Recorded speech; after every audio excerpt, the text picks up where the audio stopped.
काय म्हणतील? आज आंदोलन करण्यात आलं, मात्र पोलिसांनी परवानगी नाकारली म्हणून आंदोलकांना इकडनं ताब्यात घेण्यात आलं आहे. काय म्हणण्यात? आजचं आंदोलन हे पोलिसांनी नाकारलेलं नाही आहे. जे राजकारणी घाणेरडं राजकारण देवाभाऊ जे करतायत BJP-वाले, त्या BJP-वाल्यांनी हे आंदोलन चिरडण्याचा प्रयत्न केला आहे. पण त्यांच्या नाकावर टिच्चून आंदोलन मोर्चा तर आम्ही काढलाच आहे.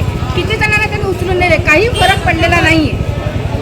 मात्र आता आंदोलन थांबवण्यात आलं तरी देखील बाकीच्या लोकांनी आंदोलन मराठी माणूस रस्त्यावर उतरला आहे, तरी पोलिसांनी त्यांना थांबवण्याचा प्रयत्न केला आहे. काय म्हणतील त्याच्यात? कसं थांबणार आम्ही? आमचा महाराष्ट्र आहे. तुम्ही ऐरा गैरा बिहारी UP-वाल्यांच्या नादाला लागून जर आम्हाला सांगत असाल की तुम्ही आमच्या महाराष्ट्रात आम्ही आमचा हक्क मागतोय आणि तुम्ही जर आमचा हक्क अडवण्याचा प्रयत्न केला असेल तर आमच्या अविनाश दादाला तुम्ही अटक केला आहे. पण अविनाश दादांनी किंवा राजसाहेबांनी असे महाराष्ट्र सैनिक किंवा असे मराठी लोक घडून ठेवलेले आहेत ना, सगळ्यांना उचललं तरी नवी फळी तयार होणार. झालंच ना शेवटी. काय झालं? पोलिसांनी काय केलं? आमचं देवाभाऊ काय केलं? तुमच्या नाकावर टिच्चून मराठ्यांनी आंदोलन काढलं.